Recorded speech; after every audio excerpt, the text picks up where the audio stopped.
দর্শক আমন্ত্রণ জানাচ্ছি বাংলা টিভির সাপ্তাহিক বিশেষ আয়োজন খেলার মাঠে অনুষ্ঠানে। আপনাদের সাথে আছে আমি রফিকুল ইসলাম কামাল। আপনারা জানেন সপ্তাহের প্রতি রবিবার রাতে আমাদের এই অনুষ্ঠান সম্প্রচারিত হয়। আজ আমাদের স্টুডিওতে আমাদের আমন্ত্রণে সাড়া দিয়ে একজন বিশেষ অতিথি এসেছেন, যিনি পর্তুগাল জাতীয় ক্রিকেট দলের সদস্য ফখরুল হোসেন তার নাম।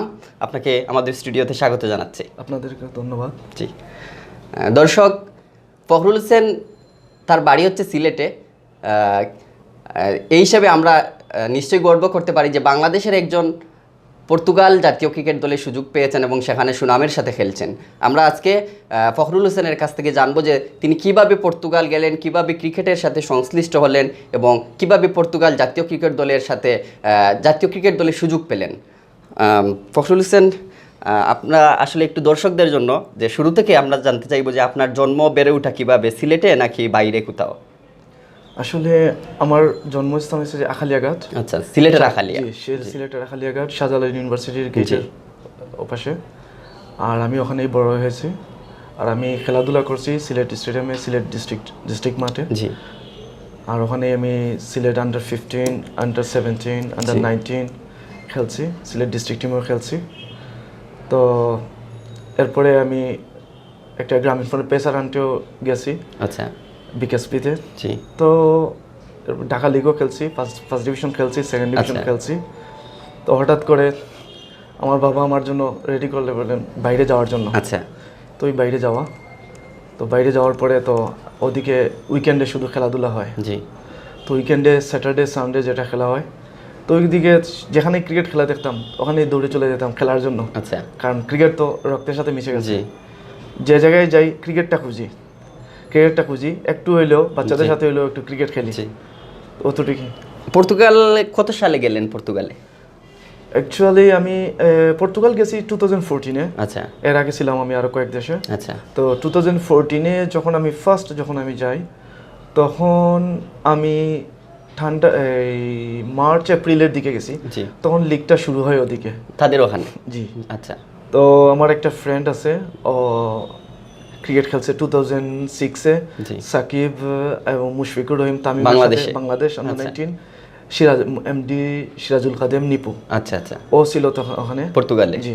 তো আমারে বলছে চল এখানে একটা লিগ হয়, তুই আমাদের জিমে খেলবি। আচ্ছা। তো শুরু হয়েছে আমার ওখানে খেলা পর্তুগালে। জি।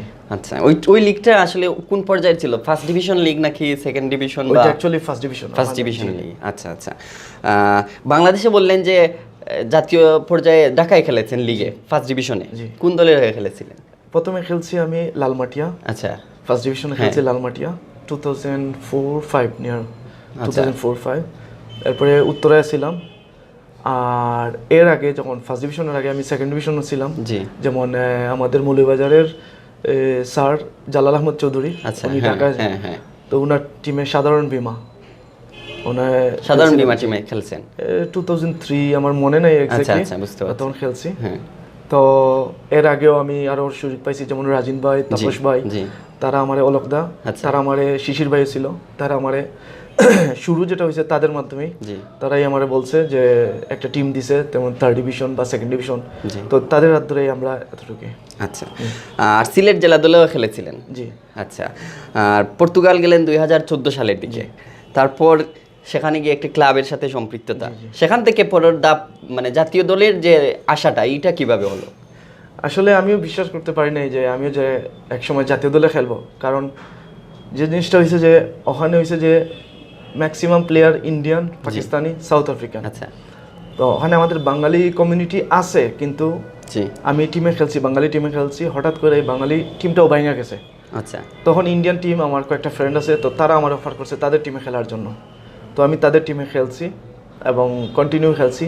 যখনই কোনো ট্যুর হয় তখনই আমি চিন্তা করি আমার তো পারফরমেন্স ভালো, মনে হয় আমার ডাকতে পারে। প্রথমবার ডাকে নেয়, দ্বিতীয়বার ডাকে নেয়, তখন আমি ভাবছি যেটা এটা সম্ভব না। আমি আমার কাজ করতেছি, একটু ভেঙে পড়লেন যে হয়তো সুযোগ পাবো না। হ্যাঁ, তবে আমি এটা চিন্তা করছি যে অ্যাটলিস্ট খেলার জন্য খেলবো, এটা আমার একটা ক্রিকেটের প্রতি যে টান, ভালোবাসা সেখান থেকে। আচ্ছা। তো আমি খেলছি। তো আমাদের তো বাঙালি কোনো কমিটি যে ভালো প্লেয়ার আছে যারা এরা খেলে না, অনেক ভালো ভালো প্লেয়ার আছে তারা খেলে না, তারা ব্যবসা বাণিজ্য নিয়ে ব্যস্ত। তো আমি আমার ব্যবসা বাণিজ্য ছিল ওইটার ফাঁকে ফাঁকে আমি খেলছি। আচ্ছা। তো এক সময় দেখা গেছে সাউথ আফ্রিকান একজন কোচ সিলেক্টর অফিসিয়াল যার নাম হচ্ছে স্যান্ডি। আচ্ছা। Doctor Sandy. তো উনি অ্যাকচুয়ালি আমারে বলছে যে তুমি রেডি থাকো, তোমার যে কোনো সময় ডাকতে পারে।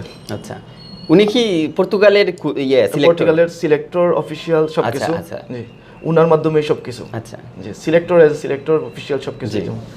তো উনার মাধ্যমেই উনি আমারে বলছে রেডি থাকার জন্য। তো আমি একটু ফিটনেস ট্রেনিং করলাম, প্র্যাকটিস করছি।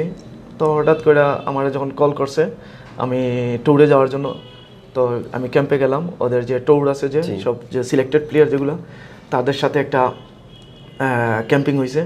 তো আমি ওইটা ছিলাম। তো আমরা ট্যুর করলাম যে স্পেন, মুরসিয়া লামাঙ্গাতে। স্পেনে প্রথম ট্যুর ছিল স্পেনে। জি। আচ্ছা আচ্ছা। ওটা কত সালের কথা? এটা হচ্ছে যে দিস ইয়ার 2019। আচ্ছা 2019 অক্টোবরের 24, 25, 26, 27 সামথিং লাইক দিস। জি তখন আমি এটা খেলছি। এইটা হচ্ছে আমার প্রথম। কিন্তু এর আগে আমার অনেক সুযোগ আছে, কিন্তু আমি পারি নাই, কারণ অনেক player, huge player, Indian Pakistani অনেক প্লেয়ার। তো সিলেক্ট তারা করে নাই আমার যে কোনো একটা কারণে। একটা সুযোগ পাইছি, তো 4টা ম্যাচই খেলছি আলহামদুলিল্লাহ। স্পেনিংয়ে 4টা ম্যাচ? হ্যাঁ 4টা ম্যাচ হয়েছে, 4টা ম্যাচে আমি খেলছি। আচ্ছা। জি। ওইগুলোতে পারফরমেন্স কেমন ছিল? ওইগুলোতে অ্যাকচুয়ালি পারফরমেন্স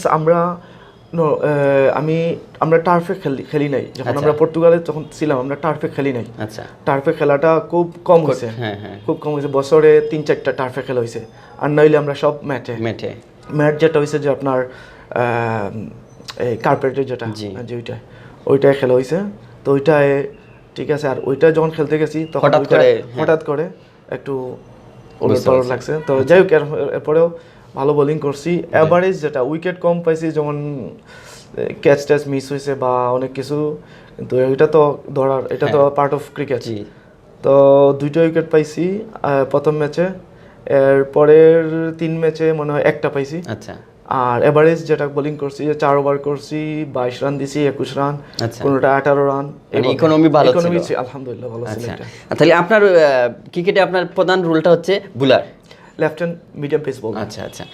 আর পরে আরো 3টা দেশে মনে হয় না 2টা দেশে খেলছেন? ওখানে এই টুর্নামেন্ট হয়েছে, Iberia cup tournament. Iberia cup tournament. ওটা কি স্পেনে আয়োজন করে নাকি? স্পেনে আয়োজন করছে, মুরসিয়াতে লামাঙ্গা ক্রিকেট ক্লাব মাঠে। তখনই আইছে আপনার জিব্রাল্টার, আর আপনার স্পেন, আর আমাদের পর্তুগাল। তখন আমরা 4টা ম্যাচ হয়েছে। আমরা 3টা দেশ মিলে 4টা ম্যাচ হয়েছে। আচ্ছা। তারপর এখন পর্যন্ত আর তো নতুন কোনো সিরিজ হয় নাই মনে হয়? সিরিজ হয় নাই, তবে আমাদের যে ঘরোয়া ক্রিকেট যেটা লিগটা মাঝে শুরু হবে এন্ড অফ মার্চ, নাইলে ফার্স্ট উইক অফ এপ্রিল, এটা আমাদের লিগ শুরু হইব। আর এরপরে আমাদের ট্যুর একটা আছে, আমি যতটুকু শুনছি, এখনো কনফার্ম না, যতটুকু শুনছি আইসিসির একটা টুর্নামেন্ট আছে, যে এটারে কি কয় আপনার 2020-র এই দিস ইয়ার জুলাই বা আগস্টে একটা ট্যুর আছে আমাদের ফিনল্যান্ডে। আচ্ছা আচ্ছা। এতটুকু আমি জানি। তো আইসিসি টুর্নামেন্ট? জি, আইসিসি টুর্নামেন্ট হবে একটা ফিনল্যান্ডে। আচ্ছা। তো ইনশাআল্লাহ দেখি কি করা যায়। আচ্ছা। তাহলে পর্তুগাল তাহলে এখন হচ্ছে গিয়ে আইসিসির সহযোগী সদস্য। জি। সহযোগী সদস্য হিসেবে আইসিসির কাছ থেকে কেমন সহযোগিতা পাচ্ছে? এটা তো অনেক বছর ধরে পাইতেছে, বাট আমার এত কিছু জানা নাই। যেমন আমাদের অফিসিয়াল যে ডক্টর স্যান্ডি, তো উনি যতটুকু আমি জানি উনার মাধ্যমে অনেক কিছু আসে আইসিসির মাধ্যমে, আইসিসির কাছ থেকে, মানে আর্থিকভাবে সাপোর্ট দেওয়া বা লজিস্টিক সাপোর্ট দেওয়া, আর্থিকভাবে কিছু লজিস্টিক সাপোর্ট এটা পায়। আচ্ছা। আর পর্তুগালের ক্রিকেট অবকাঠামো এখন কেমন, মনে করেন স্টেডিয়াম আছে কিনা?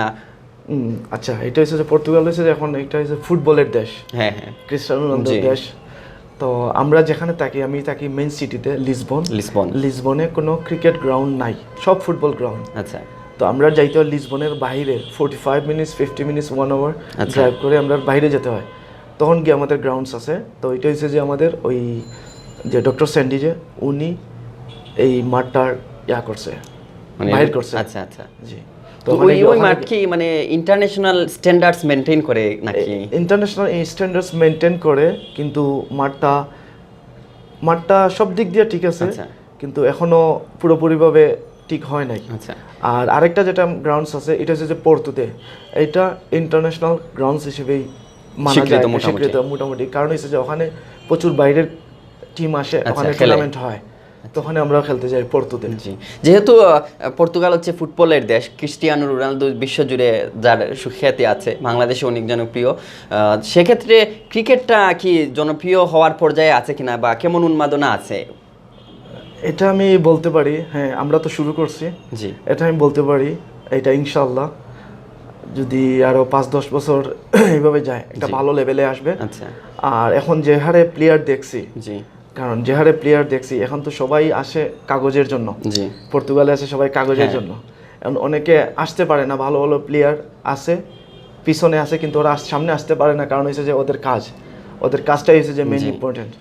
কাজ ফেলে ওরা খেলতে আসতে পারবে না। তার মানে কি পর্তুগাল যে ক্রিকেটের নিয়ন্ত্রণ সংস্থা আছে বা ক্রিকেট বোর্ড, ওরা কি কোনো প্লেয়ারদের কোনো সুযোগ সুবিধা দেয় না, মনে করেন মান্থলি স্যালারি বা এরকম কিছু? এটা এখনো না, বাট এরপরেও এটা যে ইন্ডিভিজুয়াল যারা প্লেয়ার আছে তারা এটা কারো টাকা এখনো আসে না, বাট ইন ফিউচারে আশা করি এটা হবে। মানে এখনো মানে পর্তুগালের ক্রিকেটটা গ্রোয়িং আপ। হ্যাঁ এখনো চলতেছে ইনশাআল্লাহ। যদি এই বছর ফিনল্যান্ডের যে ট্যুরটা হবে, এই ট্যুরের উপরে অনেক কিছু নির্ভর করতেছে, যেহেতু এটা আইসিসি টুর্নামেন্ট, এখানে ভালো করতে পারলে আরো সুযোগ আসবে। আচ্ছা, যেহেতু ক্রিকেটের সাথেই আছেন এবং পর্তুগালে খেলতেছেন, বাংলাদেশের জাতীয় ক্রিকেট দল বা এরকম কারোর সাথে যোগাযোগ আছে কিনা? আছে, যেমন বাংলাদেশের তো আমি তো অনেকদিন বাইরে, তো আমি যখন ছিলাম দেশে তখন তো রাজিন ভাই, অলোক ভাই, তাপস দা, আরও আছে যেমন নাজমুল হোসেন ভাই, তো আরও আছে আমাদের সিলেটের এখন ইয়াং পেসার যারা খেলতেছে খালেদ, রাহি, তাদের সাথেও ইনশাআল্লাহ আলহামদুলিল্লাহ কথা হয়। তারাও কয়েকদিন আগে খালেদের সাথেও কথা হয়েছে। ধরো ওরা আমার ছোট হইলেও ওর কাছ থেকে আমি মাঝে মাঝে টিপস নিতেও চাই, যেমন বলি যে এইভাবে করলে কি হয়, বা রাহির সাথে কথা হয় না এখনো, ও আমার ফ্রেন্ডের ছোট ভাই, তো কথা হয়েছে, বাট এত ক্লোজলি কথা হয় নাই। বাট ওরা আলহামদুলিল্লাহ যদি কোনো হেল্প চাই ওদের কাছ থেকে হেল্প পাবো। যেহেতু পর্তুগালে থাকেন, মানে বিদেশে আছেন, দেশের প্রতি কতটুকু টান কাজ করে বা মায়া কাজ করে? আসলে এটা বলতে গেলে অনেক কিছু, কারণ আমি 10 বছরে আসছি বাংলাদেশ।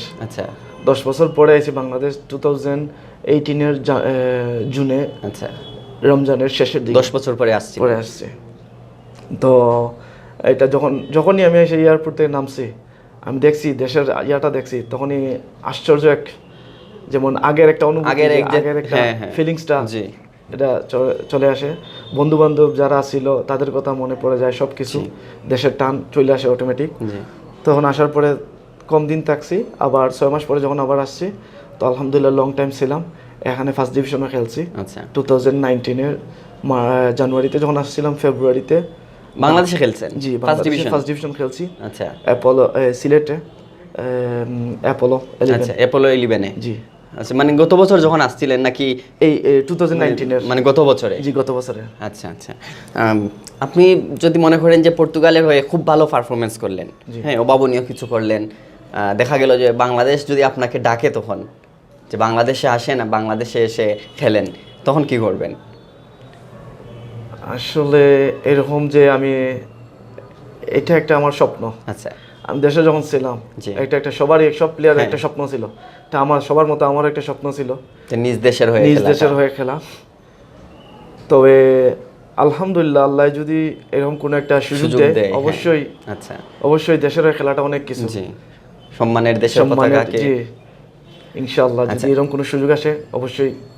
পর্তুগালের যেহেতু খেলতেছেন, তাদের বোর্ড বা দায়িত্বশীল যারা আছে, তারা কি জানে যে আপনি বাংলাদেশ থেকে ওখানে গেছেন বা বাংলাদেশের নাগরিক, এরকম জানে? তো তারা সব কিছু জানে, যে আমি অবশ্যই যে প্লেয়ার, তারা আমার জিজ্ঞেস করছে যে কোন দেশ থেকে আইছো, কই ছিলা আগে, কোন জায়গায় খেলছো, এই সব কিছু তারা জিজ্ঞেস করছে। এবং তারা এটাই বলছে যে বারবারই আমার এইটাই খুব হচ্ছে, তোমাদের বাংলাদেশের মধ্যে একটাই প্লেয়ার আছে, তুমিই আছো আমাদের টিমে। আচ্ছা, তো তারাও অনেক খুশি যে আমাদের টিমে, আমাদের পর্তুগালের ন্যাশনাল টিমে আপনার ভারত, পর্তুগিজ কোনো প্লেয়ার নাই, আচ্ছা, পর্তুগিজ কোনো প্লেয়ার নাই, কিন্তু সাউথ আফ্রিকান, ইন্ডিয়ান, পাকিস্তানি, বাংলাদেশিরা এই 4টা দেশ দিয়েই একটা পর্তুগালের টিম করা হয়েছে। আচ্ছা, এটা অনেক কিছু। আচ্ছা, এই 4টা দেশই কিন্তু ক্রিকেটের সাথে জড়িত এবং জনপ্রিয় ক্রিকেট এই দেশগুলোতে এই হিসাবে। তাইলে বাংলাদেশের ক্রিকেট সম্পর্কে কি তারা জানতে চায় যে বাংলাদেশের ক্রিকেট কিভাবে এত জনপ্রিয় হলো বা কিভাবে উঠে এলো? বাংলাদেশের জন্য তার অনেক অনেক আগ্রহ আছে। তারা বলে যে বাংলাদেশ এখন অনেক ভালো একটা লেভেলে আছে, ওরা যেটা খেলতেছে, যেটা ইন্টারন্যাশনাল যে 5 নম্বর 6 নম্বর র্যাঙ্কিং আছে, যখন ইন্ডিয়ার সাথে খেলা হয় অনেক একটা কম্পিটিশন একটা আছে। বাংলাদেশ যখন ইন্ডিয়ার সাথে খেলে, অস্ট্রেলিয়া, ইংল্যান্ড যেগুলোর সাথে খেলে, সাউথ আফ্রিকার সাথে যখন খেলে, অনেক একটা কম্পিটিশন হয়। তো তারা অনেক গর্ব করে যে বাংলাদেশ যে কই ছিল আগে, কই এখন আসছে, খুব ভালো একটা লেভেলে আছে, তারাও প্রশংসা করে। বুঝতে পারছি। দর্শক, আমরা অনুষ্ঠানের একেবারে শেষ পর্যায়ে চলে এসেছি। তবে শেষ করার আগে আমরা ফখরুল হুসাইনের কাছ থেকে যেটা জানতে চাইবো যে যেহেতু নতুন বছর শুরু হয়েছে, আপনিও তো নতুন স্বপ্ন নিয়ে আরও এগিয়ে যাবেন, পর্তুগালের হয়ে তো আর ভালো খেলবেন, ব্যক্তিগতভাবে আপনার লক্ষ্যটা কি? এটা যদি আমি বলি, যখন আমাদের লিগ শুরু হবে এপ্রিলে, এটার জন্য আমি প্রিপারেশন নিতেছি। আমি যাব, এখন ব্যাক করব, যখন পর্তুগালে গিয়ে আমি আমার কাজের ফাঁকে ফাঁকে আমি ট্রেনিং করব, ফিটনেস ট্রেনিং করবো। আর ইনশাল্লাহ এই লিগে ভালো একটা কিছু করার ইচ্ছা আছে। ভালো করলে এই জুন বা জুলাইতে যখন ট্যুরটা হবে ফিনল্যান্ডে, ওইটা আমি ভালো কিছু করার চেষ্টা করতেছি। আর যদি ভালো করি, অবশ্যই আমার গর্ব, আমাদের দেশের গর্ব, আমি বলতে পারবো যে আমি বাংলাদেশ থেকে এসেছি। ইনশাল্লাহ। আচ্ছা, ধন্যবাদ আপনাকে আমাদের সাথে যোগ দেওয়ার জন্য, কষ্ট করে এসেছেন, আপনার প্রতি কৃতজ্ঞতা। ধন্যবাদ আপনাকে। জি দর্শক, আমরা অনুষ্ঠান শেষ করব। আপনারা জানেন প্রতি রবিবার রাতে আমাদের এই বাংলা ভিউ খেলার মাঠে অনুষ্ঠান সম্প্রচারিত হয়। আমাদের সাথে থাকবেন, আমাদের অনুষ্ঠান দেখবেন। আপনাদের ধন্যবাদ, শুভরাত্রি।